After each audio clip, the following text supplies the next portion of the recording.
10 oldest cultures still alive today. Number 10. The Incas, over 600 years old. Number 9. Maoris, over 800 years old. Number 8. Navajos, over 1,000 years old. Number 7. Japanese, with over 2,000 years of history. Number 6. Sami, over 2,000 years old. Number 5. Mayans, over 2,500 years old. Number 4. Greeks, over 3,000 years old. Number 3. Chinese, over 4,000 years old. Number 2. Egyptians, over 5,000 years old. And number 1, the oldest culture that is still alive today is Australian Aboriginals, over 50,000 years old. Hammurabi, the 6th king of ancient Babylon, is renowned for his monumental legal code, the Code of Hammurabi, which remains a testament to his enduring legacy.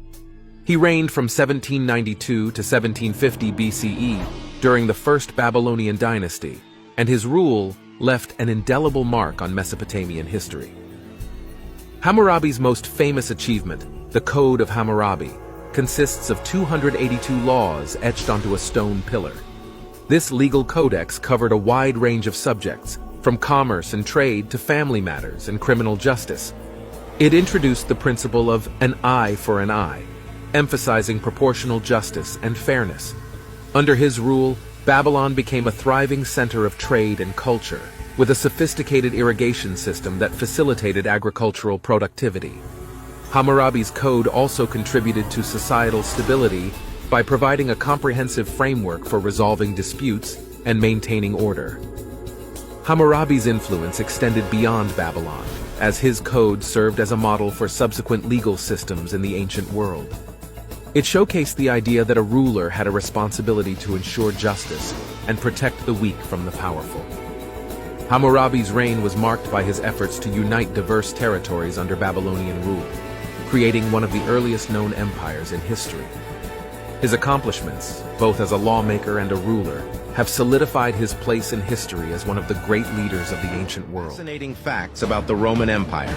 During its peak, the Roman Empire encompassed merely 12% of the global population, making it a relatively modest empire in terms of its size compared to others throughout history. In fact, it ranked as the 28th largest empire ever recorded.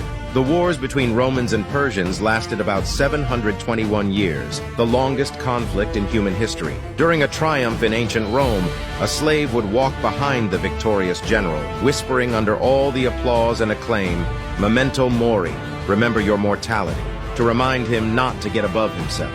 In ancient Rome, there was a sponge in the baths that everyone used to wipe their bums. In the Colosseum, some gladiators would shove that sponge down their throats and kill themselves rather than die in the arena. The army once besieged Beijing. They were so scared of him that around 60,000 girls threw themselves to their deaths from the city walls rather than face capture. Crazy facts about history's world leaders. Part 48.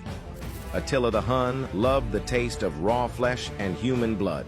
King Richard the Lionheart's army massacred around 2,700 Muslim prisoners to punish Saladin, the ruler of Syria and Egypt, for his non-payment of a ransom. It was one of the great atrocities of the Crusades.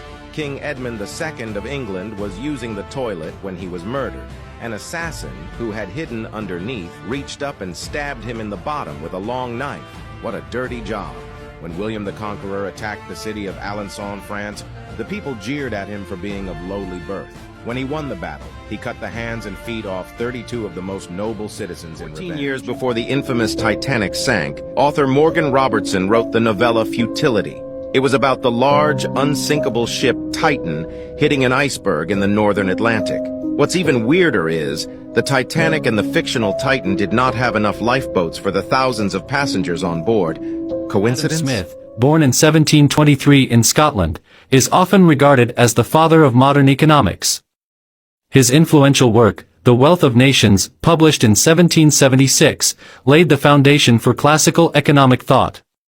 Smith emphasized the role of self-interest and the invisible hand of the market in promoting economic prosperity. He also discussed the division of labor and the importance of free markets. Smith's ideas have had a profound impact on economic theory and policy, shaping the development of capitalism.